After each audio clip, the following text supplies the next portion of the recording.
네, 오늘도 시장의 큰 그림 잡아보겠습니다. 빅피처 오늘은 저희 최택규 전문가와 함께 해보겠습니다. 전문가님 어서 오세요. 처음 뵙습니다. 네, 반갑습니다. 최택규입니다. 네, 이번 주부터 저희 최택규 전문가도 합류해서 여러분들께 시장에 대한 어떤 큰 포인트, 그림들을 잡아드릴 예정입니다. 많이 기대해 주세요. 먼저 저 나스닥의 화려한 최고가 터치에 대해서 이거를 어떻게 봐야 될지 이 와중인데라는 표현도 나왔거든요, 전문가님. 사실 어떤 굉장히 객관적인 수치로만 보면 아직까지 나스닥이 최고가를 터치할 정도인가 약간 반신반의하는 움직임도 있는 것 같아요. 네, 맞습니다. 시장이 지금 생각하는 것보다 워낙 강하다 보니까 좀 반반인데 일단 시장은 악재보다는 모든 것을 긍정적으로 시장을 해석하고 있지 않나 이렇게 보여집니다. 그 레이드 버건 탈만 자산운용 CEO가 이런 말을 했습니다. 내 평생에 이렇게 낙관적인 시장은 본 적이 없다. 모든 악재를 무시하고 상승적으로 시장을 이끌어가고 있기 때문에 지금 시장은 추가적으로 지속적으로 상승할 수는 있어요. 그러나 우리가 여기서 고점 시그널을 한번 체크해 볼 필요는 있다. 시그널이 나올 수 있다. 네네네. 예. 어떤 부분일까요? 네, 제가 이제 차트를 세 개를 한번 겹쳐가지고 한번 보여드릴 게 있는데 일단 나스닥, S&P 500, 그다음에 다우지수 세 개를 이렇게 공통적으로 딱 보시면은 잘 보시면 아시겠지만 2018년 2월 달에 다 고점을 만들었습니다. 나스닥 같은 경우는 7,505, 그다음에 S&P 500은 2,872, 그다음에 다우는 26,616 고점 만들고 다 이제 미중 간의 무역 분쟁이 발발하면서 급락하기 시작합니다. 근데 급락한 이후 시장이 상승을 하게 되는데 나스닥 같은 경우는 조금 더 빠르게 상승을 해요. 상승을 하면서 쭉쭉쭉쭉 올라가는데 이게 하락하는 시점이 결국은 이전 고점을 만드는 시점, 다우하고 S&P 500이 이전 고점을 돌파하는 시점이 결국 9월 17일 날 나옵니다.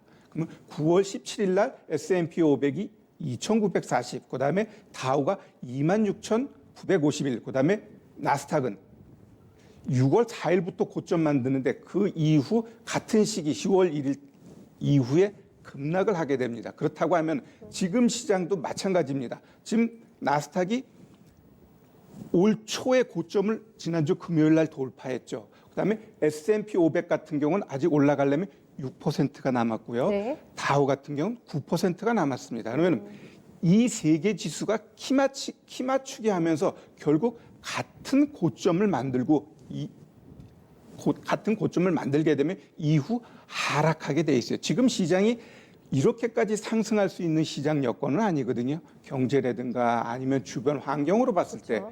따라서 요번 같은 경우도 의도적으로 시장을 지속적으로 끌어올릴 겁니다. 다우는 이전 고점을 일단은 터치를 했기 때문에 이전처럼 추가적으로 N자형 상승을 보여주는데 그 상승이 언제까지 이어지느냐? 결국 S&P 500과 다우 지수가 이전 고점을 돌파하는 시점부터는 우리가 시장을 조금 조심하면서 갈 필요가 있다. 이렇게 좀 말씀드리겠습니다. 네. 근데 다만 지금 비이성적인 어떻게 보면 과열 구간인 것 같기도 한데 시장에서 얘기하고 있는 거는 이번 주에도 이제 연준의 결정이 남아있고 이런 부분에 기댄다면 계속해서 유동성 장세가 이어지지 않을까? 계속해서 그러니까 한마디로 비이성적 흐름이 더 이어질 수 있다는 전망도 나오고 있는데 이럼에도 불구하고 더 올라갈 가능성도 저희가 생각은 해볼 수가 있을까요? 당연하죠. 지금 시장은 유동성, 주식 시장이라는 건 그 무엇보다도 유동성이 가장 최우선을 하고 있습니다. 지금 뭐 미중 간의 무역 분쟁이 또 격화되고 있다. 아니면 코로나가 잠잠해지지 않고 있고요. 미국 같은 경우는 소요가 크게 일어남에도 불구하고 시장이 지속적으로 올라간다는 건 결국 유동성을 중심으로 해가지고 주식 시장에서 가장 강력한 힘을 보여주는 연준을 믿고 가겠다 이거죠. 연준은 계속 시장에 시그널을 보내주고 있어요. 문제 생기면 우리는 언제든지 적극적으로 참여하겠고 참여해서 시장을 받쳐주겠다 이렇게 하고 있기 때문에 시장은 상승을 이어갈 수 있다 이렇게 좀 보여집니다. 알겠습니다. 모든 가능성을 다 열어놓고 섣부른 예측보다는 일단 대응의 영역에서 대응해야 되지 않을까 이렇게 포인트 저희 정리해보면 될 것 같아요. 정유학 조선 쪽이 정말 강합니다. 요즘에는 완전 추세가 만들어지고 있는 구간이기 때문에요. 감산 연장권도 나왔잖아요. 네, 전문가님. 조선주가 여기서 더 가고 있습니다, 오늘. 예, 일단 오펙이 주말에 회의를 했죠. 7월까지 감산 연장 합의를 했습니다. 감산 연장 합의를 하면서 추가적으로 이제 WTI 기준으로 39달러까지 올라갔는데 우리 한번 차트를 한번 볼까요? 유가 차트 볼까요? 네, 예. 유가 차트를 제가 한번 보겠습니다. 최근에 40달러 선이 어떤 단기 상승의 한계치일 거다라는 분석도 있고 네네. 지금 추세로라면 더 올라갈 거라는 분석도 있고 네, 지금 혼재돼 있더라고요. 네, 일단 차트 보시면 여기 딱 나와 있습니다. 지난 4월 달이었죠. 그 만기 때 네. 마이너스 40달러까지 떨어졌습니다. 네. 네, 장중이었죠. 그런 다음에 다시 이제 끌어올렸는데 결국 이후 지금 안정적인 상승 보여주고 있습니다. 제가 봤을 때는 WTI 같은 경우는 한 42달러가 단기 고점이 되지 않을까 예상이 됩니다. 왜 42달러가 단기 고점이냐? 일단 심리적으로 40달러의 회복에 대해서는 제가 지속적으로 이제 말씀드렸는데 왜 가능하냐? 42달러쯤 가게 되면 이제 결국 셰일 업체들이 다시 시장에 나오려고 할 것 같습니다. 그 예로 보시면 아시겠지만 포슬리 에너지하고 EOC 리소스 같은 경우 최근에 축소된 생산량을 회복하기 위해서 준비 중이다 이렇게 얘기를 하고 있습니다. 네. 이들은 이제 셰일 업체인데 뭐 EOC 리소스 같은 경우는 폐쇄된 그 원유 저장, 원유 시설을 다시 복구하는 그러한 작업을 하고 있다 이렇게 얘기하는데 결국 유가가 반등을 하게 되면 오페크든 비산유국이든 결국 자기들의 이익을 추구하기 위해서 감산 이 부분을 또 다른 말을 하게 돼 있어요. 그럼 시장은 다시 데미지를 입으면서 급락할 가능성이 또 있기 때문에 일단 유가 같은 경우 42달러 단기 고점으로 보면서 대응하시면 될 것 같고요. 그렇게 되면은 거기서 우리가 이제 종목별로 하나씩 봐야 될 것 같은데요. 네.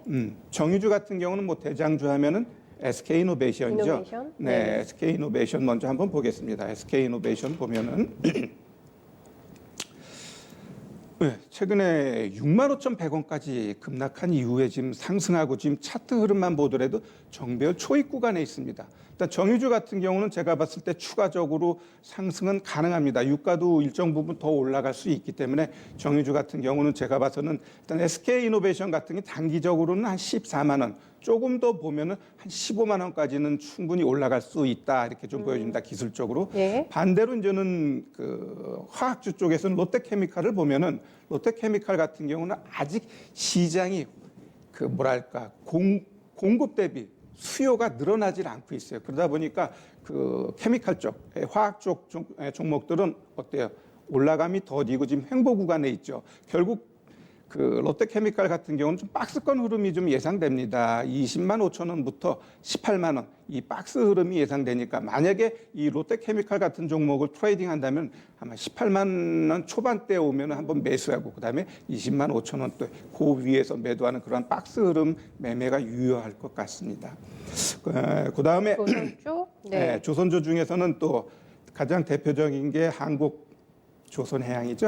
한국조선해양 보시면 어떻습니까? 일단 올라가줘 놓고 추가적으로 상승하는데 버겁습니다. 일단 재료가 노출됐잖아요. LNG선 발주 이 부분에 대한 기대감으로 급등하고 추가적으로 올라갈까 하는데 너무 이격이 벌어졌어요. 이격이 벌어지다 보니까 조금은 횡보 구간이 필요합니다. 조선해양 같은 경우는 일단은 그 호재성 뉴스가 다 나왔기 때문에 추가적으로 뭔가 나오기 전까지는 좀 횡보하면서 흐름이 갈 것 같고요. 시장이 지금 흐름 보시면 아시겠지만 크게 치고 가지는 못해요. 그냥 졸졸졸졸 올라가면서 종목별 순환이 나타나는데 일단 한국조선해양 같은 경우도 워낙 큰 호재성 뉴스가 나왔기 때문에 횡보 이후에 다시 한번 레벨업되는 그러한 모양새를 연출될 것 같습니다. 그러면은 저희 정화조의 부활 속에서도 현재 구간에서도 상승에 대한 룸이 넉넉하다라고 보시는 쪽은 정유 쪽이 맞으신 거죠? 그렇죠. 네. 네, 정유주 쪽. 그 안에서도 탑픽은 네, SK이노베이션. 네, 그렇습니다. 네, 설정을 한번 해보도록 하겠습니다. 한계치 있을 거라고 보는데요. 유가 상단이 42달러 선이라고 보기 때문에 그리고 호재들도 이미 가격대에 많이 녹아져 있다는 점을 감안하시면서요. 지금부터는 조금 더 이 부분에 포커스 맞추면서 전략 잡아보셔야 될 것 같습니다. 정제 마진 개선으로 적자폭 많이 줄 거라고 하네요. 네, 정유주도 이런 증권가의 뷰까지도 함께 좀 체크해 보셔야 될 것 같아요.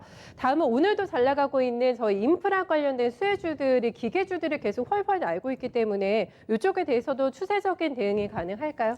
전문가님? 네, 일단 시장 크게 유동성이라 그러죠. 그 이면에는 인프라 투자 이 부분을 우리가 무시하지 않을 수 없을 것 같습니다. 일단 우리나라 같은 경우도 SOC 투자 등 뭐 그린 리모델링 등 많은 것들이 있는데 일단 G2 중국하고 미국도 역시 인프라 투자에 목숨을 걸고 있습니다. 시진핑 같은 경우도 국민들의 불만이 지금 고조돼 있고요. 그다음에 트럼프 같은 경우도 소요 사태라든가 아니면 11월 달에 있는 재선 같은 경우도 지금 빨간불이 들어와 있기 때문에 이 두 인물 시진핑과 트럼프가 지금 발등에 불이 떨어져 있기 때문에 인프라 투자를 통해서 보다 빠르게 경기를 회복시키고 고용을 확대시켜야 됩니다.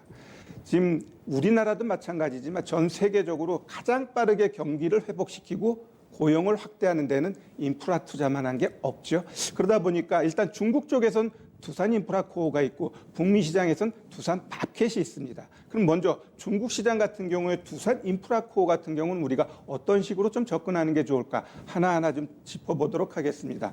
일단 두산 인프라코어 엄청나게 많이 올라왔습니다. 두산 그룹 자체에 문제가 있으면서 급락했죠. 이 두산 인프라코어가 2,500원까지 떨어졌습니다. 이후에 지금 어떻습니까? N자형 상승을 아주 예쁘게 보여주고 있죠. N자형 상승을 보여주고 있는데 이러한 흐름이 추가적으로 가능하냐? 저는 일단 가능하다고 봅니다. 일단 두산 인프라코어는 중국 쪽에 현지화 작업을 많이 하고 있고요. 특히 그 농기계 업체에 있습니다. 중국 1위의 농기계 업체인 로볼 같은 경우 이 로볼하고 소형 엔진 쪽에 조인트를 만들면서 중국 시장에 대한 공을 많이 들이고 있어요. 그러면 중국 쪽에서 인프라 투자가 늘어나면서 많은 공격적인 사업이 이루어지게 되면 이 두산 인프라코어 같은 경우는 추가적으로 매출도 늘어나고 그에 따른 주가 흐름도 나타날 수 있습니다. 지금 차트 흐름 보시면 일단은 고점에 대한 부담감은 좀 나오고는 있어요. 최근에 조금 어찌 보면은 2,500원에서 7,000원까지 올라갔으니까 급하게 올라갔습니다. 그리고 주가가 올라갔을 때는 우리가 좀 조심해야 될 부분, 이 이격이 벌어졌을 때는 좀 되돌림이 나타납니다. 빠른 되돌림은 5일선, 조금 깊게 되면 21선까지 되돌림이 나타나기 때문에 우리가 이 종목을 접근할 때는 단기적으로는 일단 5일선하고 21선, 여기를 1차 매수, 여기를 2차 매수 가격대로 보시면서 접근하시면 충분히 이후 수익을 더 극대화할 수 있다 이렇게 좀 보여지고요.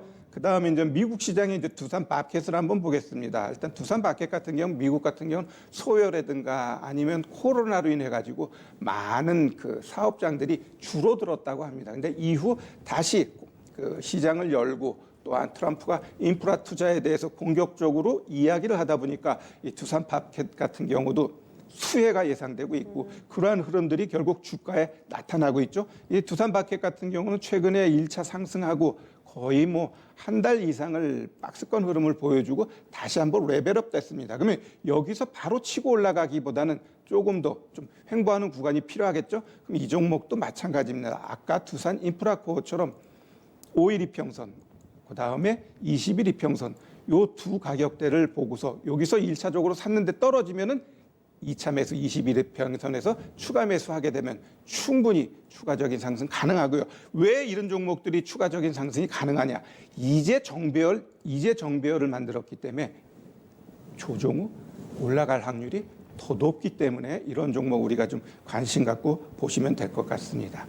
네, 관심 주까지 치료 주셨습니다. 마지막으로 저희 큰 그림까지 함께 잡아주세요. 네, 지금 시장은 가는 시장입니다. 달리는 말에 뛰어내리면 어떻게 됩니까? 다칩니다. 따라서 이 달리는 말은 멈출 때까지는 일단 같이 상승 쪽에 배팅하면서 가게 되면은 충분히 수익이 가능하다 이렇게 좀 말씀드리겠습니다. 네, 지금은 계속 타고 있자. 뛰어내릴 시점이 되면 빨리 또 저희한테 알려주세요. 예, 아까 말씀드렸듯이 미국 증시 3대 지수가 다 고점 만들 때를 1차적으로 우리가 좀 조심할 필요가 있다 이렇게 좀 말씀드리겠습니다. 네, 체킹해 두겠습니다. 전문가님 오늘 말씀 잘 들었어요? 네, 고맙습니다.